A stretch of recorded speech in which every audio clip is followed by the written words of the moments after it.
নমস্কার, আমি ইমতিয়াজ। আজ আমরা একটি বিশেষ পর্বে আলোচনার জন্য এখানে হাজির হয়েছি। আমাদের সঙ্গে রয়েছেন অবসরপ্রাপ্ত শিক্ষক সাজ্জাদ হোসেন স্যার। নমস্কার। আমরা আজকে যে বিষয় নিয়ে আলোচনা করব সেটি হচ্ছে আমাদের সামনের যে এসএলএসটি ইন্টারভিউ, যে সম্ভাব্য প্রশ্ন কেমন হওয়া উচিত এবং কিভাবে দেওয়া উচিত। স্যার আমাদের যথেষ্ট এক্সপিরিয়েন্স এবং অনেকদিন ধরে তিনি শিক্ষকতার সঙ্গে যুক্ত রয়েছেন। তাই স্যারের মুখে আমরা আজকে এই সমস্ত বিষয় জেনে নেওয়ার চেষ্টা করব। প্রথমেই আপনার পরিচিত দেওয়ার জন্য কিছু বলবো। আমি সাজ্জাদ হোসেন, একজন অবসরপ্রাপ্ত শিক্ষক। শিক্ষা জগতের সঙ্গে দীর্ঘদিন কাজ করেছি। সেই অভিজ্ঞতা থেকেই কিছু কথা বলবো। স্যার, আজকে আপনার কাছে যে প্রথম প্রশ্ন, সেই প্রশ্নটা হচ্ছে যে একজন ছাত্র তিনি ইন্টারভিউ দিতে গিয়ে প্রথম তার কাজ কি হবে? প্রথমেই ইন্টারভিউ বোর্ডে যখন কেউ প্রবেশ করে, তখন অনুমতি নিয়ে প্রবেশ করার পর তাকে বসতে বলা হয় এবং বসতে বলার পরেই তাকে প্রশ্ন করা হয় যে তুমি নিজের সম্পর্কে কিছু বলো। তা সেই প্রশ্নের উত্তরে তাকে এইভাবে বলা উচিত যে সে সর্বশেষ, প্রথমে তার নাম, তারপর সে সর্বশেষ যে ইউনিভার্সিটি থেকে যে ডিগ্রি নিয়েছে, সেই শিক্ষাগত যোগ্যতা, তার ঊর্ধ্ব শিক্ষাগত যোগ্যতা সম্পর্কে তার বলা উচিত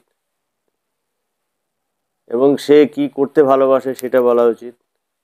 সে কোন জায়গা থেকে এসেছে, বিশেষ করে সে কোন ব্লকের বা কোন জেলার, সেটা সম্পর্কে খুব সংক্ষেপে তার বলা উচিত। আচ্ছা, কিন্তু এই যে ইন্ট্রোডিউস করলো নিজেকে, এরপর তার সাধারণত আমরা জানি যে বিভিন্ন আজকাল বিভিন্ন কারেন্ট অ্যাফেয়ার্স ঘোরাঘুরি করছে। এসএলএসটি পরীক্ষার জন্য এই জায়গাটা কতটা যুক্তিযুক্ত হতে পারে? হ্যাঁ, এই জায়গায় তাকে ঘুরিয়ে কেউ যদি বলে আমার বোলপুর বাড়ি, তাহলে তাকে স্বাভাবিকভাবেই প্রশ্ন করবে যে বোলপুর কী জন্য বিখ্যাত। কেউ যদি বীরভূমের মোহাম্মদবাজার ব্লক তার বাড়ি বলে, তাহলে মোহাম্মদবাজার ব্লক কী জন্য বিখ্যাত। এখন ডেউচা পাঁচামি একটা শব্দের শিরোনামে এসে গেছে। তেমনি পশ্চিমবঙ্গের যে বিভিন্ন জেলার যে গুরুত্বপূর্ণ বিশেষত্ব আছে বা সাম্প্রতিক ঘটনাবলীর সঙ্গে যেভাবে যুক্ত হচ্ছে, সেইগুলোকে তাৎক্ষণিকভাবে তাকে বলা উচিত এবং সেটা তার মনে রাখা উচিত আর কি। তার মানে হচ্ছে যে প্রত্যেকটা জেলার ইতিহাস, তার নিজের জেলার ইতিহাসটা জানা শিওর উচিত। শিওর তার তার কিছুটা জেনে আচ্ছা, যাওয়া উচিত আর কি। এবং সাধারণত আমরা দেখছি যে বিশ্ব রাজনীতি যে ঘটনাগুলো ঘটছে, হুম। বা বলুন যে সাহিত্যিক বা বিভিন্ন যে খেলাধুলোগুলো হচ্ছে তার জন্য যে পুরস্কার, এগুলো কি ছাত্রদের মোটামুটি জেনে যাওয়া উচিত? হ্যাঁ, সাম্প্রতিক ঘটনাবলীর উপর যে কারেন্ট অ্যাফেয়ার্স রিলেটেড কোশ্চেন এসে যায়, সেক্ষেত্রে বিশ্ব রাজনীতি তো একটা অবশ্যই। বিশ্ব রাজনীতির প্রশ্ন আসলে তখন ওপিনিয়ন দেওয়ার ব্যাপারে প্রশ্ন করতেই পারেন প্রশ্নকর্তারা। সেরকম প্রস্তুতি থাকা দরকার। তার মানে হচ্ছে শুধুমাত্র যে সাবজেক্ট পড়বে শুধু তাই নয়, না, পাশাপাশি জিনিসগুলো তাদের দেখা উচিত। Sure sure. কিন্তু তার তার যে যেমন বিজ্ঞানের যে ঘটনা প্রবাহ, কি পরিবর্তন আসছে, যে সমস্ত পুরস্কার প্রাপ্তির বিষয়গুলো আছে, সেগুলোর সর্বশেষ খবর, এগুলো সম্পর্কে তাকে জেনে যাওয়া দরকার আর কি। এবং সাধারণত যে প্রতিদিন যে সিলেবাস আপডেট হচ্ছে, যে আমাদের 2020 সালে যে এনইপি হলো, হুম। এ সম্পর্কে কি তার জানা উচিত? হ্যাঁ, ন্যাশনাল এডুকেশন পলিসি যে ফ্রেমওয়ার্ক, তার যে স্কুল লেভেলের যে চেঞ্জেসগুলো, সেই প্যাটার্ন, তার হলিস্টিক ডেভেলপমেন্ট, এগুলো সম্পর্কে জানা দরকার। আরেকটা আপনাকে প্রশ্ন করবো, সেটা হচ্ছে ধরুন একজন ক্যান্ডিডেট তিনি 9-10-এর জন্য ইন্টারভিউ দিতে গিয়েছেন বা 11-12-এর জন্য ইন্টারভিউ দিতে গিয়েছেন। সেক্ষেত্রে তিনি যে ইন্টারভিউ যখন সেখানে ডেমো দেবেন, তার মোটামুটি বিষয়টা কি হওয়া উচিত, লেভেলটা কত দূর হওয়া উচিত? তিনি 9-10-এর জন্যই বেছে নেবেন নাকি কোনো হায়ার, বিশেষ করে 11-12 বা 11-12-এর জন্য কি গ্রাজুয়েশন, এটা কি হওয়া উচিত? ক্লাস ডেমনস্ট্রেশনের বিষয়ে তার তাকে যে রুলস অনুযায়ী তার যে ক্লাস হবে, 9-10 হলে 9 অথবা 10-এর, 11-12 হলে 11 অথবা 12-এর, তার সাবজেক্ট চয়েস করে যাবে। সেইটাই স্পেসিফিক, সেই জায়গাটাই তৈরি করে যাওয়া উচিত আর কি। আচ্ছা এবং সেখানে বিএড লেভেলে যে মাইক্রো টিচিংয়ের যে ফরম্যাট আছে, সেটার একটা, অর্থাৎ যে জায়গাটা সে ওখানে টিচিংয়ে বোঝাতে চাইছে সেটার বোর্ড ওয়ার্ক সহ ক্লিয়ার একটা এক্সারসাইজ করে যাওয়া তার উচিত আর কি। এবং সাধারণত যে স্কিলগুলো সে ওখানে বোঝাতে চাইছে সেগুলো সম্পর্কে তৈরি হয়ে যাওয়া উচিত। সাধারণত আমরা জানি যে বোর্ড ওয়ার্কে খুব একটা সময় পাওয়া যায় না, তাহলে মোটামুটি কিভাবে উনি নিজেকে সেই সাবজেক্টে, বিশেষ করে আমি যদি ইতিহাসের কথা বলি, তাহলে কিভাবে বোর্ড ওয়ার্কটা করা উচিত মোটামুটি 1-2 মিনিটের মধ্যে?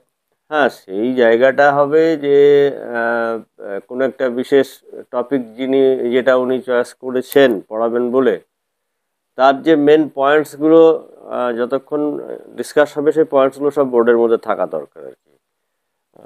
তাহলে তার ক্লাসটা অ্যাক্টিভেট করতে সুবিধা হবে এবং তার পরবর্তীকালে রিপিট করে লার্নিং আউটকামটাকে যে সেই সময়ের জন্য যেটুকু দরকার সেটুকু এনশিওর করার জন্য কমপ্লিট বোর্ড ওয়ার্কটা দরকার। আচ্ছা আর তার সঙ্গে যেটা ক্লাসের নাম, ডেট এবং যেটা ফরম্যাট থাকে আর কি, যে পার্ট একক পড়াচ্ছে সেগুলো তো থাকবেই। এগুলো কি খুব পুঙ্খানুপুঙ্খভাবে দেখা হয় যে কোন দিকে কোনটা লিখছেন তিনি, বা ডেট দিচ্ছেন কিনা, বা তিনি বিষয় লিখছেন কিনা? তা এটা একটা হচ্ছে ফরম্যাট, ঠিক আছে। আচ্ছা এই ফরম্যাটের কোনো জায়গাটা ছেড়ে গেলে যিনি বসে আছেন তিনি কোনটা সেই সময় বেশি লক্ষ্য রাখছেন তার মানসিকতার উপর নির্ভর করবে। আচ্ছা। সুতরাং ফরম্যাটটাকে পুরোপুরি আহ, রাখাই দরকার আর কি। আর লেখার সময় যখন বোর্ড ওয়ার্ক করবেন, তখন তার হাতের স্পিডটা কি যথেষ্টভাবে বাড়ানো উচিত, নাকি যেমন ভাবে লিখছেন না, উনি বা ওইটা লিখতে তো অভ্যস্ত? একটা মাইক্রো টিচিং এ হাতের স্পিড বাড়ানো যাবে কি কমা যাবে সেটা খুব একটা গুরুত্বপূর্ণ নয়, কারণ ফুল লেন্থে ক্লাস হলে সে কি করবে সেটা তার হ্যাঁ প্র্যাকটিস হ্যাঁ। থাকা দরকার। আর এখন বরং আহ, তাকে হয়তো এইভাবে প্রশ্ন করতে পারে যে আপনি যে কেন শিক্ষকতা পেশায় আসেন। শিক্ষকতা পেশায় তো আগে আমরা শুনেছি যে আহ, শিক্ষকরা কোনো একটা ক্লাস করছেন, তা লেকচার মেথডে পড়াচ্ছেন। তো আপনি কি লেকচার মেথডটাকে প্রিফার করেন নাকি অন্য কিছু, সেই নিয়ে তাকে প্রশ্ন করতে পারে। আচ্ছা, আর আরেকটা প্রশ্ন আমরা প্রায় পেয়ে থাকি, সেটা হচ্ছে কেন আপনি এই শিক্ষকতাকে কেন বেছে নিচ্ছেন? হ্যাঁ, সেক্ষেত্রে আহ, যিনি ইন্টারভিউ দিচ্ছেন তিনি বলবেন এটা আমার প্যাশন, আমি এটা পছন্দ করি এবং তার জন্য আমি যোগ্যতা অর্জন করেছি, আমি হায়ার এডুকেশন নিয়েছি, প্রফেশনাল ডিগ্রি বিএড হ্যাঁ। নিয়েছি। সেই কারণে আমি আমার প্রস্তুতি সহ আমি এই পেশায় আসার জন্য মানসিক দিক থেকে তৈরি, এবং এটা তুলনামূলকভাবে অন্য পেশার থেকে আমার কাছে ভালো লাগে, এইভাবে তাকে বলতে হবে। অনেক ছাত্র মনে করেন যে এই ধরনের প্রশ্নগুলো অবাঞ্ছিত, প্রয়োজন নেই, তারপরেও কেন করেন ওনারা? না, প্রশ্ন কোনোটাই অবাঞ্ছিত নয়, কারণ এখন প্রশ্নকর্তারা বরং গতানুগতিক যে প্রশ্ন যেগুলো ডাইরেক্ট উত্তর এসে যায় সেইভাবে প্রশ্ন না করে এমন কিছু প্রশ্ন তারা রাখবেন যেগুলো আহ, যিনি প্রশ্নের উত্তর দেবেন অর্থাৎ পরীক্ষার্থী, আহ, তার যে ক্রিয়েটিভ থিঙ্কিং, তার অ্যানালাইটিক্যাল থিঙ্কিং এগুলো উঠে আসছে কিনা দেখার জন্য নতুন ডিজাইনের কিছু প্রশ্ন হতে পারে আর কি। হ্যাঁ, সেটা তার কাছে মনে হতো না এটার প্রয়োজন নেই। কিন্তু যিনি প্রশ্ন করবেন প্রশ্নকর্তা ভেবে চিন্তেই প্রশ্ন করবেন। আচ্ছা। আর সাধারণত আমরা দেখছি যে পেডাগজি দিকটা, তাহলে এটা তো খুব একটা ভাইটাল দিক। তাহলে এই শিওর বিষয়টা শিওর। নিয়ে সাধারণত আমরা সাবজেক্ট দেখছি সবারই আলাদা আলাদা, কিন্তু বিষয়টা হচ্ছে সাবজেক্ট সম্পর্কে সবারই একটা জ্ঞান আছে, কিন্তু সাবজেক্টটা পড়াতে গিয়ে পেডাগজি দরকার। তো এই পেডাগজি বিষয়টা নিয়ে আপনার কি বক্তব্য? পেডাগজির একটা দিক যেটা হচ্ছে যে ক্লাস ম্যানেজমেন্টের ক্ষেত্রে আমি একটু আগেই বললাম যে আমরা সাধারণত লেকচার মেথডে আমরা পড়ে এসেছি এবং এখন ইভেন নাও অনেকে লেকচার মেথডে পড়াচ্ছি। কিন্তু ন্যাশনাল এডুকেশন পলিসি বা আগেও বিএড ট্রেনিং বা আগে যারা পলিসি ফ্রেমার তারাও বলেছেন যে না, লার্নার্স টকিং টাইম মানে ছাত্রদের আলোচনার সময় বাড়ানো দরকার। তার উপায়গুলো কি হবে সেই সম্পর্কে যারা এখন টিচিং প্রফেশনে আসতে চাইছেন বা এসে গেছেন বা আসছেন, ভবিষ্যতে আসবেন যারা, তাদের এগুলো এক্সারসাইজ করা দরকার আর কি। এবার সেটা কিভাবে হবে, সেটা যেমন একটা দিক আমি এভাবে বলতে পারি যে যখন একটা কন্টেন্ট তিনি পড়ালেন ক্লাসে, তখন সেই কন্টেন্টের একটা পার্ট পড়িয়ে ছাত্রদেরকে কিছু কাজ দেওয়া, সেই কাজটা বা অ্যাক্টিভিটি অনেক রকম হতে পারে। যেমন কোশ্চেন ফ্রেমিং, মানে কোশ্চেন তৈরি করতে বলা, যে কন্টেন্টটা তার বোর্ড ওয়ার্ক হচ্ছে বা তার টেক্সট বই থেকে যে পড়েছে সেখান থেকে ধরে ধরে তাকে কোশ্চেন তৈরি করতে বলা। এখন এই কোশ্চেন তৈরি করতে বলা আর এক্সারসাইজ বুকে তো কোশ্চেন দেওয়া আছে, এই দুটোর মধ্যে বেসিক তফাৎ হচ্ছে যখন সে কোশ্চেন বই থেকে বইয়ে পায় রেডি এবং তার উত্তর দেয়, তখন তার লার্নিংটা প্যাসিভ হয় আর কি, তার ব্রেনটা খুব একটা সক্রিয় হয় না। কিন্তু তাকে যখন কোশ্চেন করতে বলা হচ্ছে, তখন তার থিঙ্কিং লেভেলটা আর একটু ইনক্রিজ হচ্ছে আর কি। এটাকে অ্যাক্টিভ লার্নিং এর পর্যায়ে বলা যেত। তার পার্টিসিপেশনটা এনশিওর হচ্ছে, সে অংশগ্রহণমূলক শিক্ষা যেটা বলা হয় আর কি, সেই জায়গায় সে এন্ট্রি নিতে শুরু করছে আর কি। তাহলে প্রশ্ন, বিভিন্ন লেভেলের প্রশ্ন তৈরি করতে শেখানো একটা টিচারের দায়িত্ব। কিভাবে হবে সেটা যদি শুরু হয়ে যায়, সেটা যদি করতে পারে, তাহলে কিন্তু তার মধ্যে একটা চেঞ্জ চলে আসবে। অ্যাট দ্য সেম টাইম যে আমরা গ্রুপ ডিসকাশন শুনি, কিভাবে পসিবল ছোট ছোট আহ, একটা টপিক দিয়ে গ্রুপ ডিসকাশন করা, একটা ক্লাসকে 4-5টা গ্রুপে ভাগ করে না, তাদের 5 মিনিট সময় দেয় যে তোমরা এইটার উপরে গ্রুপ ডিসকাশন করো, এবং গ্রুপ ডিসকাশনের পর একজন গ্রুপ লিডার প্রেজেন্টেশন দিল ক্লাসে।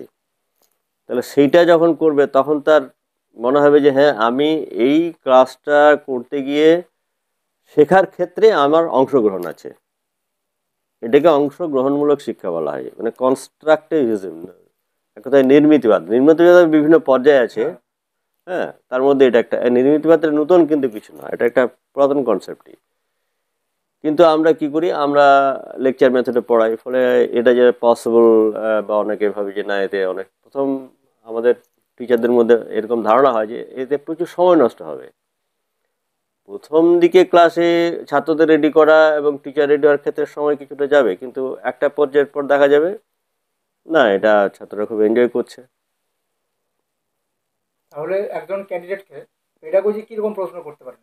যেহেতু এখানে সময় তো খুব একটা নেই, একটা বা দুটো প্রশ্ন করতে পারেন, তাহলে কোন ধরনের প্রশ্নগুলোকে সাধারণত ওনাদের প্র্যাকটিস করা দরকার? হ্যাঁ, পেডাগজির প্রশ্ন এরকম হতে পারে যে তুমি আহ, উম, এটা যেমন তুমি লার্নার্স টকিং টাইম কি করে বাড়াবে, তার উপায়গুলো কি, তুমি ছাত্রদের মধ্যে ব্রেন স্টর্মিং বা ক্রিটিক্যাল থিঙ্কিং এটা ডেভেলপ করার জন্য কি কাজ করবে। তুমি একটা অ্যাক্টিভিটি বলো যার মাধ্যমে ছেলেদের একটা মানে ক্রিটিক্যাল থিঙ্কিং ডেভেলপ হয়। তো তাকে সাবজেক্টের মধ্য দিয়ে যে যে যে সাবজেক্টে সে হ্যাঁ, পরীক্ষার্থী, সেই সাবজেক্টটা তাকে আগ্রহ সেইগুলোর দেখাতে হবে। উপরে এক্সারসাইজ করে যেতে হবে। আর এছাড়া আপনি আর কোনো কিছু অ্যাডভাইস দেবেন ছাত্রদের জন্য বা ক্যান্ডিডেটদের জন্য যারা? হ্যাঁ, অ্যাডভাইস ব্যাপারটা নয় ঠিক সেরকম, মানে বিষয়টা হচ্ছে যে প্রথমে একটা কনফিডেন্স থাকতে হবে। হ্যাঁ, আমরা আহ, প্রচুর এখন বেকারত্বের সংখ্যা দিন দিন অনেক বেশি হয়েছে, অনেক ইন্টারভিউ পাবে না হয়তো।